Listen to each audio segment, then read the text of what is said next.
고린도전서 11장. 참 이 고린도 교회에는 정말 다양한 교리가 상당히 많이 나옵니다. 특별히 오늘 또 특별히 이 여자들의 머리를 덮는 문제, 이런 교리가 또 나오고, 또 주의 만찬에 대해서도 나오는 그런 장이 11장입니다. 그래서 오늘 또 이 교리들 잘 이해를 하시고, 또 우리가 이걸 우리의 삶 속에 어떻게 적용을 해야 되는지 잘 나눌 수 있도록 나누도록 하겠습니다. 1절에 보면 내가 그리스도를 따르는 자가 된 것 같이 너희도 나를 따르는 자가 되라. 사도 바울은 고린도 교회에게 내가 그리스도를 따르는 자가 된 것 같이 너희도 나를 따르는 자가 되라. 사도 바울은 정말 예수 그리스도를 따라가는 그러면 정말 신약교회에서 사도 바울, 그렇게 이제 우리가 다 생각을 하고 그렇습니다. 사도 바울은 그래서 고린도 교회에 내가 그리스도를 따르는 자가 된 것 같이 너희도 나를 따르는 자가 되라. 그래서 이거는 고린도 교회에게 예수님 말고 사도 바울을 따르라는 그런 의미가 아니라 사도 바울이 예수님을 따랐던 그런 본과 같이 그렇게 따르라는 거예요. 그러니까 사도 바울의 본을 따르면 자동적으로 사도 바울이 예수님을 어떻게 따랐는지 그 동일하게 따라가게 된다는 겁니다. 그래서 이거는 뭐 사도 바울의 어떤 교를 하나 만들어서 교주가 돼서 나를 따르라, 그런 의미가 아니라 내가 예수님을 따랐던 것과 같이, 그런 본된 것과 같이 너희도 나를 따르는 자가 되라, 이렇게 말씀을 하고 계십니다. 실제로 참 사도 바울은 우리가 신약 성경을 읽어보면 정말 사도 바울만큼 본되게 사는 사람이 참 없는 것 같아요. 그럼에도 불구하고 사도 바울도 여러 가지 연약한 점이 있었던 것들을 우리가 보게 됩니다. 하물며 정말 교회에 있는 목사들 얼마나 참 연약하고 정말 허물이 많고 그런지 몰라요. 제 자신부터도 참 허물이 많고 연약하고, 또 정말 내 눈에 있는 가시를 보지 못하고 다른 사람의 허물을 보고, 그런 어떤 죄악된 그런 연약한 분들이 참 많은 그런 걸 보게 됩니다. 그럼에도 불구하고 성경에서는 히브리서를 한번 가보겠습니다. 히브리서 13장에 보시면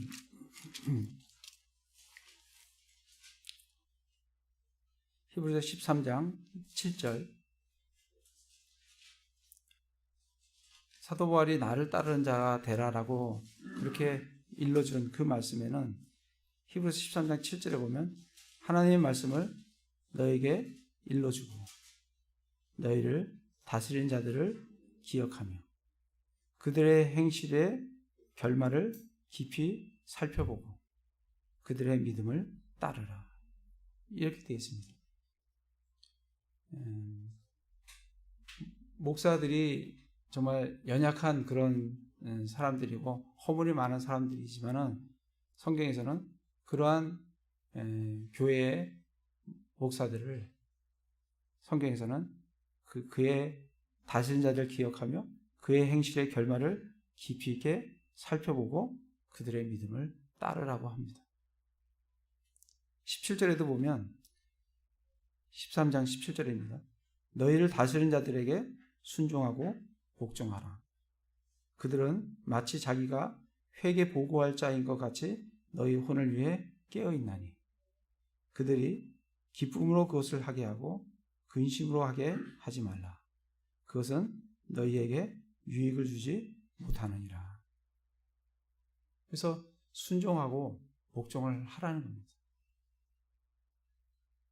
왜냐하면 자기가 회개할 것 같이 나중에 하나님 앞에 예수 그리스도의 그리스도 심판선 앞에 가서 회개복을 하게 됩니다. 그래서 기쁨으로 그걸 하게 하고 근심으로 하지 말도록 하라는 거예요. 왜 그렇게 하냐면 그렇게 하지 않을 경우에 자기에게 유익이 없다는 겁니다. 그렇게 이제 말씀을 해주고 계세요. 그래서 목사들에게 유익이 되도록 순종하고 복종하는 것이 아니라 우리 각자에게 유익이 되도록 순종하고 복종을 하라고 말씀을 해주고 계십니다. 그래서 고린도전서에서 사도 바울은 내가 그리스도를 따르는 자가 된 것 같이 너희도 나를 따르는 자가 되라. 그래서 정말 함께 연약한 우리 교회에서 하지만 어쨌든 서로가 변화가 되면서 그리스도 안에서 같이 함께 잘 성장하는 그런 교회로 성장을 했으면 좋겠습니다. 그러면서 사도 바울은 2절에 보면 형제들아 너희가 모든 일에서 나를 기억하고 또 내가 너희에게 규례들을 전해준 대로 그것들을 지킴으로 이제 내가 너희를 칭찬하노라. 사도 바울은 고린도 교회를 여태까지 계속해서 책망만 했는데 칭찬 하나 한다는 거예요. 뭘 칭찬하냐면 모든 일에서 나를 기억하고 내가 너희에게 규례들을 전해준 대로 그들에게 하나님의 말씀을 전해줬어요. 그것들을 지키고 그렇게 행했다는 거예요. 그거를 그렇게 규례대로 행한 것을 칭찬을 하고 있습니다. 그래서 우리도 어쨌든 하나님 말씀에 나와 있는 대로 그 말씀대로 주의 만찬을 하라 하면 주의 만찬, 침례를 하라 하면 침례를, 여러 가지 우리에게 순종하라고 하신 그 말씀에 따라서 우리가 교회에서도 성실하게 그것을 해야 될 줄로 생각을 합니다. 그러면서 3절에 나는 너희가 알기를 원하노니 각 남자의 머리는 그리스도시요 여자의 머리는 남자요 그리스도의 머리는 하나님이시니라. 그래서 이거를 다시 말하면 여자의 머리는 남자고 남자의 머리는 그리스도고 그리스도의 머리는 하나님이시다. 이렇게 되어 있어요. 그래서 우리 이 말씀을 잘 이해를 해야지, 그렇지 않으면 정말 봐라 그리스도가 하나님 다음 아니냐, 그리스도는 하나님이 아니다, 이런 어떤 이단 사상이 또 여기서 나타날 수가 있습니다. 여기서 지금 얘기를 하고 있는 것은 이 여자의 머리는 남자고 남자의 머리는 그리스도고 그리스도의 머리는 하나님이시다. 근데 그리스도의 머리가 하나님이시라는 것은 우리가 말씀을 좀 찾아보겠습니다. 히브리서 10장 9절 예수님은 하나님이세요. 삼위일체 하나님과 동등하신 하나님이세요. 그건 우리가 성경에 많이 찾아봤기 때문에 그건 우리가 익히 알고 있는 상황이고, 그럼 왜 예수님이 그리스도의 머리가 하나님이신가? 10장 9절에 보면 그 뒤에 그분께서 이르시기를 오 하나님이여 보시옵소서 내가 주의 뜻을 행하러 오나이다 하셨으니 그분께서 첫째 것을 제거하심은 둘째 것을 세우려 하심이라. 예수님은 하나님이세요. 그런데 그분이 육신을 입고 이 땅에 그리스도로 오셨어요. 메시아로, 그리스도라는 것은 메시아입니다. 메시아로 오셨어요. 육신을 입고 오시는 그 순간 그 메시아는 하나님께 복종 관계가 됩니다. 그게 하나님이 아니셔가 아니라 그분이 이 땅에 육신을 입고 오시면, 육신을 입고 온 순간 히브리서 10장 9절 같이 그 뒤에 그분께서 이르시기를 오 하나님이여 보시옵소서 내가 주의 뜻을 행하러 오나이다. 육신을 입고 오신 그리스도는 하나님과의 복종 관계가 되기 때문에 그리스도의 머리는 하나님이시다. 이렇게 말씀을 우리에게 주고 계십니다. 마태복음 26장을 가보겠습니다.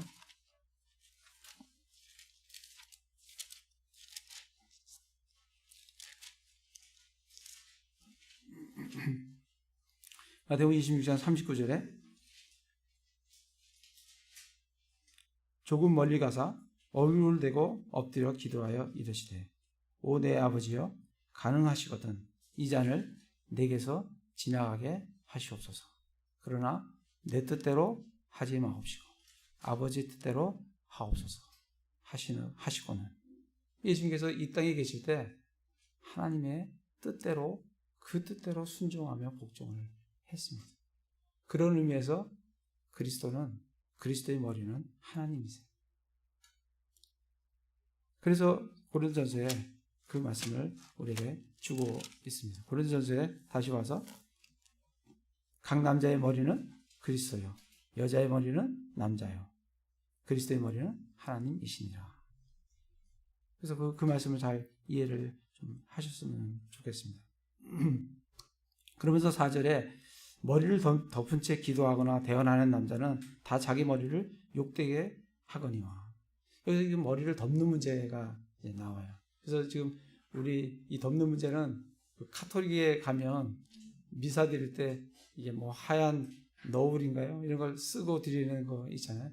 그거로 이제 많이 생각을 합니다. 그래서 오늘 말씀을 우리 같이 잘 이해를 좀 했으면 좋겠습니다. 또 어떤 사람은 저런 거 있잖아요. 무슬림들 보면 여자들이 히잡이라 합니까? 쓰고 다니잖아요. 그죠? 뭐 그런 어떤 형태. 그런 얘기를 하는데 4절에 보면 머리를 덮은 채 기도하거나 대언하는 남자는 다 자기 머리를 욕되게 하거니와. 이 머리를 덮은 채 기도한다는 게 이게 어떤 의미인가를 우리가 먼저 잘 알 필요가 있어요. 머리를 덮고 기도한다는 게 어떤 의미인가. 거기서 보면 14절에 보면 머리를 덮는다는 겁니다. 그걸 먼저 잘 이해를 하시기 바랍니다. 14절에 보면 만일 남자가 긴 머리를 가지면 그것이 그에게 수치가 되는 것을 본성 그 자체도 너에게 가르치지 아니하느냐. 남자가 긴 머리를 가지면 여러분 어떠세요? 제가 오늘 우리 아내한테 남자가 긴 머리 가지면 어떤 생각이 듭니까? 그 보기가 영 그렇다 하더라고요. 본성 자체가 남자가 긴 머리를 가지면 그 본성 자체가 그것이 수치가 된다고 본성이 느낀다는 거예요. 근데 우리는 지금 현재 사실은 남자들이 워낙 그런 시대에 사니까 이 남자가 뭐 긴 머리를 가져도 뭐 그런갑다 이렇게 하는데 성경적으로는 남자가 긴 머리를 가지면 그거는 수치입니다. 15절에 가면 그러나 여자가 긴 머리를 가지면 이게 틀린 거예요.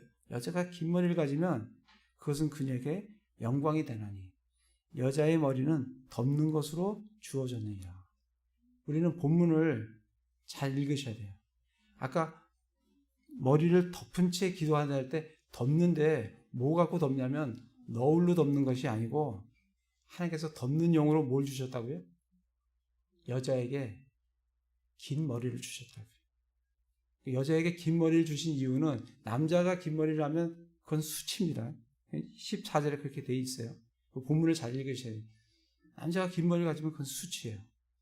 그런데 여자는 긴 머리를 가지면 그게 머리를 덮는 게 되기 때문에 그거는 그의 영광이 되고 덮기 위해서 하나님께서 여자들에게 긴 머리를 주셨다는 거예요. 그러니까 다시 4절에 가서 머리를 덮은 채 기도한다는 것은 긴 머리를 가지고 머리를 덮은 채 여자가 이렇게 기도하면 큰 영광이 되는 거예요. 근데 남자가 그렇게 하면 그게 4절은 지금 남자가 그렇게 한다는 얘기예요. 머리를 덮은 채 기도하거나 대언하는 남자는 자기 머리를 욕되게 하거든요. 그러니까 남자는 긴 머리를 가지고 기도를 해서는 안 된다는 거예요. 머리를 길러서는 안 된다는 거예요. 그게 아까 14절에 나와 있잖아요. 만일 남자가 긴 머리를 가지면 그것이 그에게 수치가 되는 것을 본성 그 자체도 너에게 가르치지 아니하느냐. 그렇게 이제 말씀을 해 주십니다. 그래서 4절에 머리를 덮은 채 기도하거나 대언하는 남자라는 것은 긴 머리를 가지고 머리를 덮고 그리고 기도하는 것은 어떻게 된다고요? 자기 머리를 욕되게 한다. 자기 머리를 욕되게 한다는 것은 근데 한 구절 더 읽고 또 설명을 또 하도록 하시죠. 5절에 보면 머리를 덮지 않고 기도하거나 대언하는 여자는 이제 또 반대입니다. 머리를 덮지 않는다는 건 어떻게 한다는 거예요? 여자가 머리를 짧게 깎고 덮지 않고 원래 머리를 덮도록 주셨어요. 긴 머리는 덮으라고 주셨는데 그런 긴 머리를 갖지 않고 여자가 짧은 머리 혹이나 또 짧은 머리 더 지나서 깎는 사람도 있어요. 완전히 우리 불교에 가면 비구니라 그럽니까? 여승들이 머리를 어떻게 해요? 완전히 밉니다. 완전히 깎아요. 지금 그 얘기를 하는 겁니다. 머리를 덮지 않고 기도하거나 대언하는 여자는 다 자기를 머리를 욕되게 하나니 그것은 그녀가 머리를 민 것과 전적으로 같으니라. 그러니까 여자들은 어떻게 하라고요? 머리를 기르시라고. 길러서 자기를 머리를 덮을 수 있도록 덮을 정도로 기르시라는 거예요. 남자들은 길러서는 안 된다는 거예요. 그게 수치가 된다는 거예요. 그러면 왜 남자는 머리를 그렇게 덮은 채 기도하면 왜 이 머리를 욕되게 하는 건가? 7절에 보시면 남자는 하나님의 형상이요 영광인즉 참으로 그가 자기 머리를 덮지 않는 것이 마땅하군요. 남자는 하나님의 형상이에요. 그리고 하나님의 영광이에요. 그래서 자기 머리를 덮으면 하나님의 영광이 드러나지가 않습니다. 그래서 남자는 덮어서는 안 된다는 거예요. 그게 7절 말씀이에요. 남자는 하나님의 형상이요 영광인즉 참으로 그가 자기 머리를 덮지 않는 것이 마땅해요. 왜요? 하나님의 영광은 드러나야 되기 때문에. 남자의 머리가 누구라 그랬어요? 그리스도라 그랬어요. 그리스도의 영광이 드러나야 되기 때문에 남자는 머리를 길러서 덮고 기도하는 게 그게 자기 머리를 욕되게 한다는 거예요. 그런데 여자는 어떻게 돼요? 9절에 보면 7절에 보면 남자의 형상은 남자는 하나님의 형상이요 하나님의 형상이요 영광이라고 그랬죠. 근데 여자는 남자의 영광이니라 그렇게 했어요. 그러면 여자는 왜 남자는 덮으면 안 되고 여자는 왜 덮어야 되냐면 하나님의 영광은 드러나야 돼요. 근데 여자는 누구의 영광이에요? 남자의 영광이에요. 사람의 영광이라고. 그러니까 여자는 드러내서는 안 되는 거예요. 그렇기 때문에 여자는 덮은 채 기도를 하라는 겁니다. 그래서 하나님께서 여자들에게는 뭘 줬어요? 긴 머리를 주셨다고. 지금 그 말씀을 지금 하고 있는 겁니다. 그래서 5절에 이제 좀 이해를 좀 하시면 좋겠어요. 머리를 덮지 않고 기도하거나 대언하는 여자는 머리를 덮고 기도를 해야 된다고. 왜냐하면 여자는 남자의 영광이기 때문에 사람의 영광이 드러나서는 안 되기 때문에 덮고 기도를 해야 된다는 거예요. 6절에 보시면 이해되셨는지 모르겠어요. 4절과 5절을 잘 이해를 하시기 바랍니다. 6절에 보면 만일 여자가 머리를 덮지 않거든 또한 깎을 것이로되 만일 깎거나 미는 것이 여자에게 수치가 되거든 여자는 덮을지니라. 이게 무슨 말이냐면 여자가 머리를 덮지 않아요. 긴 머리를 안 하고 아주 짧은 머리를 한다. 쇼컷을 한다. 그렇게 되면 그렇게 덮지 않으려거든 아예 깎으라는 얘기예요. 깎으라는 얘기는 아주 짧게 깎든지 아니면 어떻게 하라고요? 아주 아예 미루라는 거예요. 응? 미는 것이 깎거나 짧게 할 바에는 아예 깎거나 밀어야 되는데 깎거나 미는 것이 수치가 되거든 길러라는 거예요. 다시 말하면 여자는 짧게 깎지 말고 길게 기르라는 거예요. 자기 머리를 덮을 수 있도록 길게 기르라는 얘기입니다. 6절 말씀이 그 말씀이에요. 그래서 4절, 5절, 6절 그 말씀들을 좀 이해를 하실 수 있을 겁니다. 그래서 8절에서 남자가 여자에게서 나지 아니하고 여자가 남자에게서 났으며 남자가 여자를 위하여 창조되지 아니하고 여자가 남자를 위하여 창조되었나니. 이거 지금 남자와 여자의 하나님께서 창조 질서에 대한 말씀이에요. 남자가 여자에게서 나지 않았어요. 여기서 남자는 누구예요? 아담이 하와에서 난 게 아니라고. 누가 창조했어요? 하나님께서 아담을 창조하셨다고. 여자가 남자에게서 났어요. 이건 뭐예요? 하와가 아담의 뼈에서 나왔다고. 그 말씀을 하시는 겁니다. 여자가 남자에서 났어요. 9절에 남자가 여자를 위해서 창조하지 않았어요. 하나님께서 남자를 먼저 창조하시고 남자가 혼자 독초하는 것이 좋지 않기 때문에 하나님께서 그를 위하여 돕는 배필을 만들기 위해서 여자를 만드셨다고요. 그 말씀이 그 말씀이에요. 남자가 여자를 위하여 창조되지 아니하고 여자가 남자를 위하여 창조되었나니. 그래서 여자는 누구를 위해서 창조됐다고요? 남자를 위해서 창조되었다고요. 그래서 10절에 이런 까닭에 여자가 남자를 위해서 창조된 까닭에 여자는 천사들로 인하여 마땅히 자기 머리 위에 권능을 두어야 하느니라. 이 말씀은 무슨 말씀이냐면 여자들은 남자를 위해서 창조되었는데 우리 창세기 6장에 보면 하나님의 아들들인 천사들이 땅에 있는 딸들을 정말 보고 그들과 함께 관계를 가지면서 정말 거대한 거인 족속들이 나타나는 것을 볼 수가 있어요.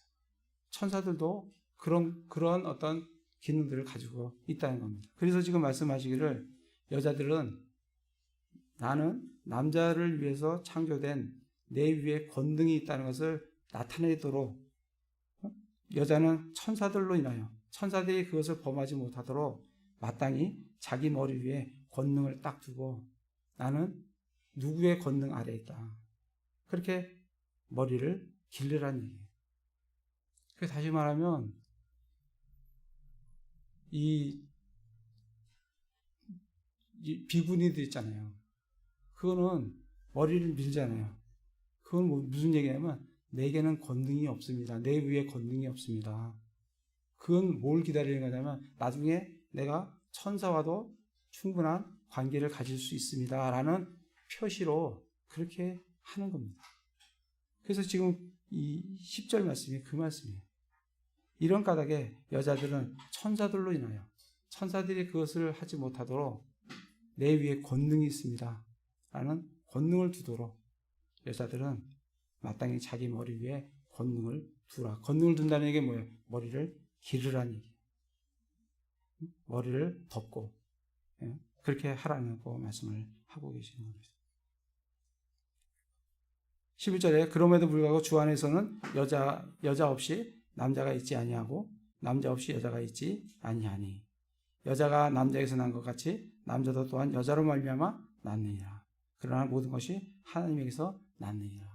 지금 계속 남자와 여자의 질서를 얘기하면서 이렇게 여자가 남자를 위해서 하나님께서 창조를 했다고 해서 그것이 어떤 차별을 얘기를 하시는 것이 아니라 남자와 여자의 차이가 하나님께서 창조하신 차이가 있다는 자기 각자의 역할이 있다는 것을 말씀을 하시는 겁니다. 그래서 여자가 남자에게서 난 것 같이 남자 또한 여자로 말미암아 낳지요. 그죠? 여자가 남자에서 하와가 아담의 뼈에서 나왔듯이 남자도 아담 이후의 모든 남자는 누구에게서 나왔어요? 하와에서 나왔어요. 그 말씀을 하고 계십니다. 그래서 그러나 모든 것이 다 하나님에게서 났느니라. 그래서 어떤 차별을 하는 것이 아니라 각각의 남자와 여자가 차이가 있다는 것을 그렇게 말씀을 우리에게 해주고 계십니다. 그 말씀을 이제 하시면서 16절에 그러나 어떤 사람이 논쟁하려 할지라도 우리에게나 하나님의 교회에는 그런 풍습이 없느니라. 이거 가지고 논쟁을 하는데 우리에게나 하나님의 교회에는 어떤 풍습이 없어요? 여자가 머리를 밀거나 남자가 긴 머리를 하거나 그런 풍습은 없다는 겁니다. 남자는 머리를 짧게 깔고 여자는 긴 머리로 자기 머리를 덮을 수 있어야 된다. 그 위에 권능을 두어야 한다. 여자는 머리를 길게 해서 어떻게 해요? 내 위에 권능이 있다는 것은. 그 다음에 남자의 형상이기 때문에 그 영광을 드러내지 아니하고 남자는 그리스도의 형상이요 하나님의 형상이기 때문에 그리스도를 머리인 그리스도와 하나님을 드러내도록 짧게 깎으라고 우리에게 말씀을 해주고 계십니다. 그러면서 이제 17절에 주의 만찬에 대해서 이제 얘기를 해주고 계십니다. 17절에 보면 이제 내가 너희에게 밝히 말하는 이 일로는 너희를 칭찬하지 아니하노니 그것은 곧 너희가 함께 모이는 일이 더 좋은 일이 되지 못하고 더 나쁜 일이 된다는 것이라. 교회는 히브리서 10장 24절 25절에 보면 기회가 되는 대로 함께 모이라고 말씀을 해주고 계십니다. 서로 권면하라고 말씀을 하고 계시는데 지금 사도 바울은 너희가 함께 모이는 일이 더 좋은 일이 되지 못하고 더 나쁜 일이 된다는 거예요. 모였는데 이게 정말 모여서 서로가 격려가 되고 힘이 돼야 되는데 이게 격려되고 힘이 되는 게 아니라 서로 힘이 빠지고 더 어려워지고 갈등이 생기고 힘이 없어지는 그런 게 고린도 교회라는 겁니다. 그 보면 18절에 보면 무엇보다도 먼저 너희가 교회에 함께 모일 때 너희 가운데 분쟁이 있다는 것을 내가 듣고 부분적으로 그것을 믿노니. 분쟁이 있다는 거예요. 분쟁이 있으면 모이면 모일수록 힘듭니다. 그냥 누구 말대로 그냥 갈등 충만한 거예요. 성령 충만해야 되는데 그냥 갈등 충만한 그런 상태가 되는 거죠. 뿐만 아니라 이들을 보면 20절에 보면 그러므로 너희가 한 곳에 모일 때 이것이 주의 만찬을 먹는 것이 아니니. 이들이 주의 만찬을 위해서 모였어요. 주의 만찬을 저녁과 곁들여서 함께 모였습니다. 모였는데 21절에 보면 이는 먹을 때 저마다 자기 만찬을 다른 사람들보다 먼저 먹음으로 사실은 기다렸다가 함께 먹고 함께 나누고 이게 중요한데 그냥 오는 대로 먼저 먹는 거예요.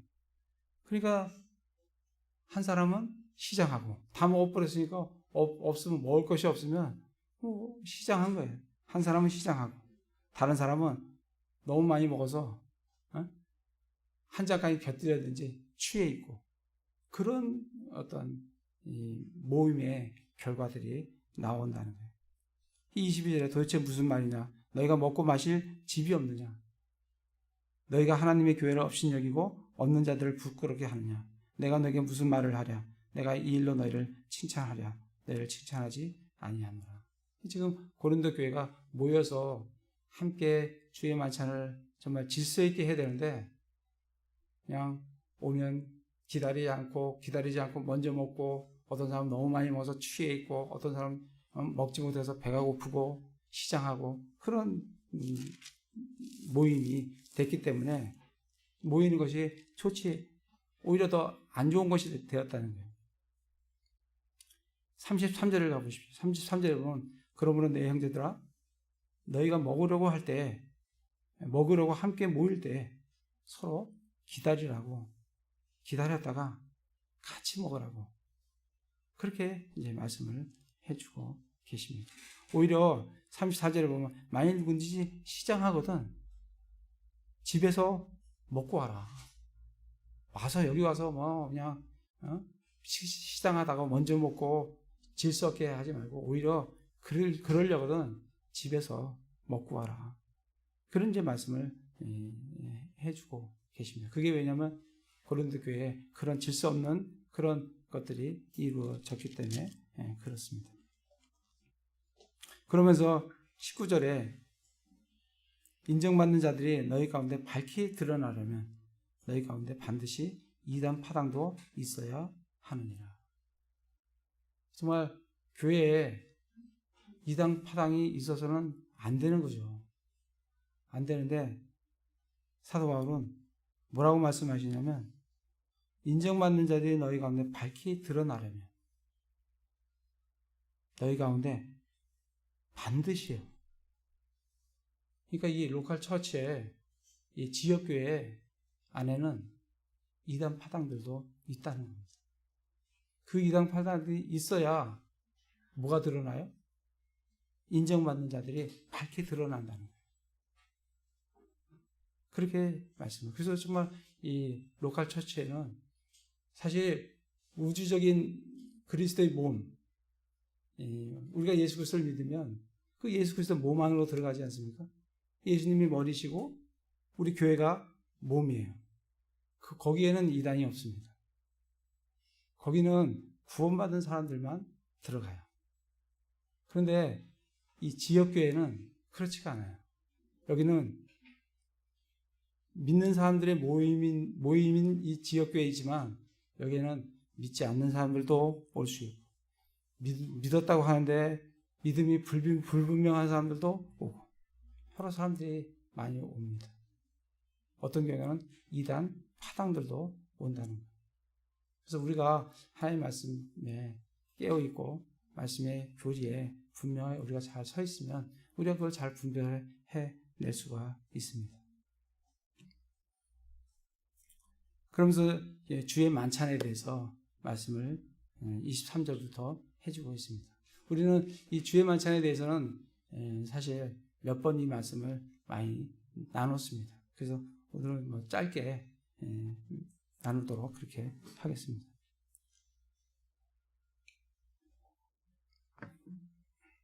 이 주의 만찬을 우리 신약 교회에 준 규례가 두 가지가 있어요. 하나는 주의 만찬이에요. 또 하나는 침례입니다. 그 두 가지는 반드시 우리가 신약교회가 해야 될 그런 규례예요. 그래서 우리 교회는 주의 만찬을 1년에 2번 하고 있습니다. 3월달하고 10월달에 그쯤에서 주의 만찬을 지금 하고 있습니다. 이 주의 만찬을 왜 하냐면 23절에 보면 내가 너에게 전해준 것은 내가 주께 받은 것이니 곧 주 예수님께서 배반당하신 바로 그 밤에 빵을 집으사. 예수님이 바로 배반당하시고 죽기 바로 전에 예수님께서 빵을 집으사 감사를 들으신 뒤에 그것을 떼시고 이르시되 받아서 먹으라. 이것은 너희를 위하여 찍힌 내 몸이니 나를 기억하여 이것을 행하라 하시고. 먼저 빵을 집으셨어요. 빵이 의미하는 게 뭐예요? 너희를 위하여 찢긴 내 몸이라는 거예요. 그 빵을 집으시고 그것을 받아 먹으라고. 그러고 나서 25절에 저녁 식사 뒤에 또 그와 같은 방식으로 잔을 집으셨어요.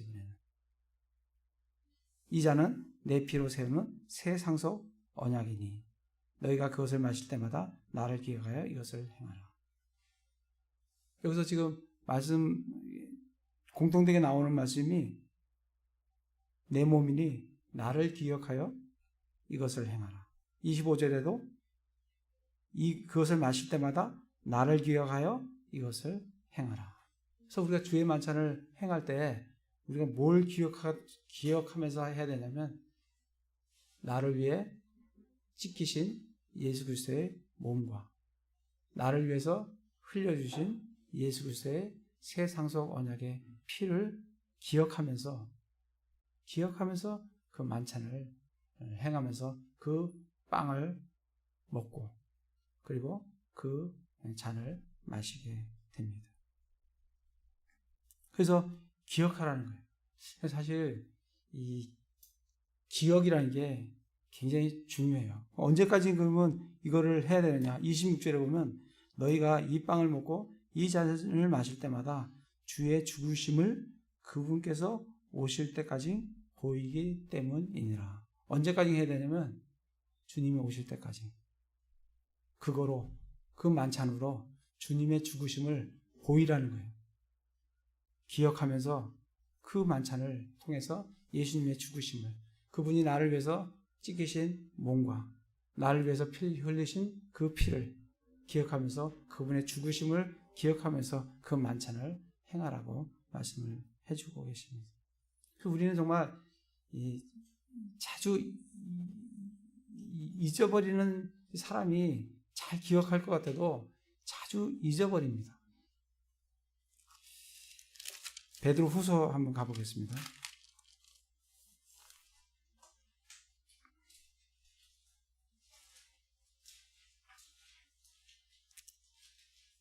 베드로서 1장 12절에 보면 사도 베드로가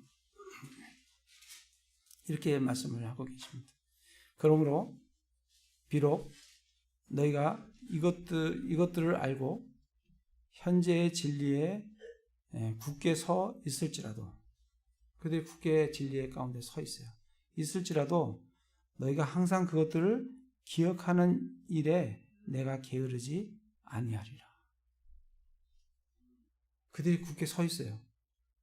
그럼에도 불구하고 사도 바울이 게을리게 하지 않은 게 뭐냐면 그들이 늘 그 말씀을 기억하도록 계속해서 반복해. 그래서 정말 이 어떤 사람들이 이 반복을 싫어하는데 반복을 싫어하시면 안 돼요. 성경은 우리가 자주 잊어버리기 때문에 같은 말씀을 하고 또 하고 또 하고 또 합니다. 예수님도 중요한 거는 몇 번씩이나 반복해서 내가 진실로 너희에게 이르노니 계속 그렇게 말씀을 하세요. 그래서 우리도 왜 주의 만찬을 계속 그걸 해야 되느냐? 자주 잊어버리기 때문에 예수님이 나를 위해서 뭘 해주셨는지, 나를 위해서 어떻게 해주셨는지, 내 죄가 어떻게 사해졌는지, 그 예수 그리스도의 찢긴 몸과 흘린 피를 기억하기 위해서 그렇게 하라는 겁니다. 그 베드로후서 1장 13절에 보면 참으로 내가 이 장막에 있는 동안에 너희가 기억하게 하여 너희를 일깨우는 것이 합당한 줄로 생각하노니.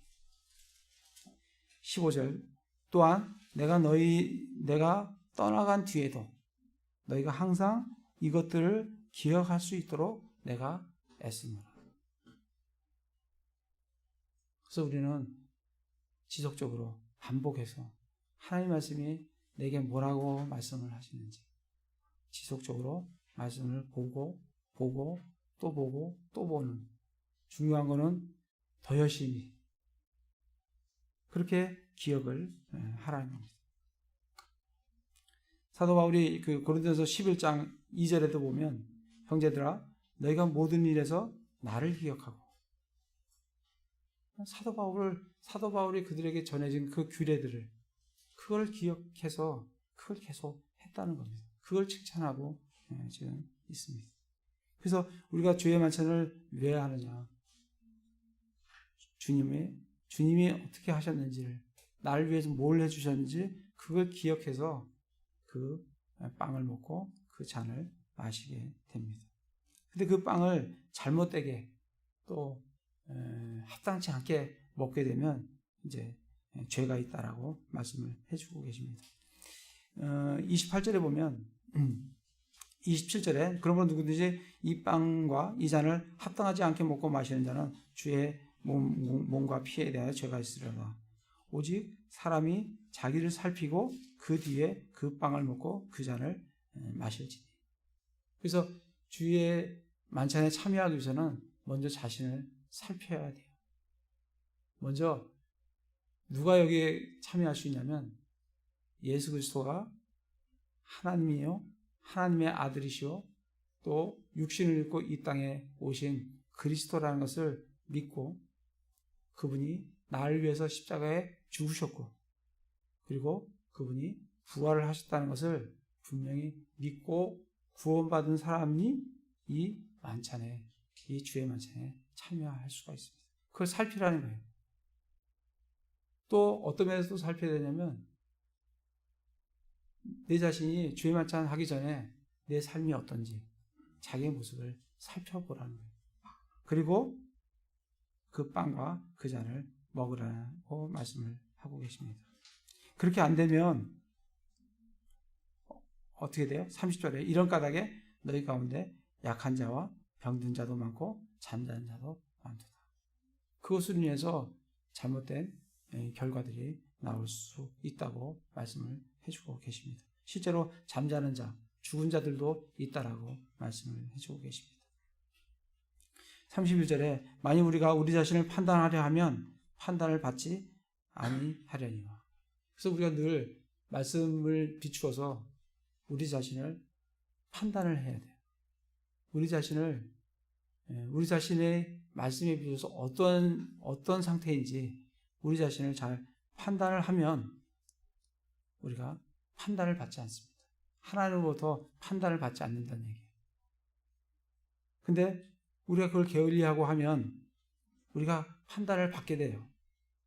그러면 어떻게 돼요? 우리가 주께로부터 징계를 받습니다. 우리는 구원을 못 받고 그런 건 아니죠. 예. 우리가 판단을 받으면 우리가 징계를 받습니다. 그 징계를 받는 이유는 뭐예요? 우리가 세상과 함께 정죄를 받지 아니하기 위해서 우리가 징계를 받는다는 겁니다. 자기가 판단을 늘 우리가 하나님 말씀에 자기 모습을 잘 판단을 하시면 하나님께 판단을 받지 아니할 거고 그걸 게을리하면 우리가 판단을 받게 되는데 그 판단을 받게 되면 징계도 함께 받게 된다는 겁니다. 근데 그 징계를 받는 것도 감사한 것은 우리가 여기 세상과 함께 정죄를 받지 않기 때문에 우리는 징계를 받아요. 그렇기 때문에 그것도 감사한 거예요. 거기서 돌이켜서 다시 또 주님께로 회개하고 돌아가서 다시 하나님께로 나아가면 됩니다. 지금 그 말씀을 지금 해주고 계십니다. 그래서 오늘 전체적으로 말씀을 교리가 여러 가지 많은 교리가 나왔는데 정말 우리가 기억해야 될 것은 정말 주님이 어떠한 분이신지 주님이 나를 위해서 무엇을 해주셨는지 그거를 기억하고 그분의 몸을 나를 위해서 찢기신 그 몸을 기억하고 나를 위해서 흘려주신 그 보혈의 피를 기억하고 그걸 기억해서 주님이 오시는 그날까지 그분의 죽으심을 기억하면서 감사하는 그런 삶을 살라고 우리에게 주의 만찬을 하도록 그렇게 명하고 계십니다. 그래서 주의 만찬 때만 기억하시는 것이 아니라 매일 매 순간 주님이 나를 위해서 뭘 해주셨는지 그걸 늘 기억하시며 감사하며 살아가시는 형제 자매들 다 되시기를 기도를 드립니다.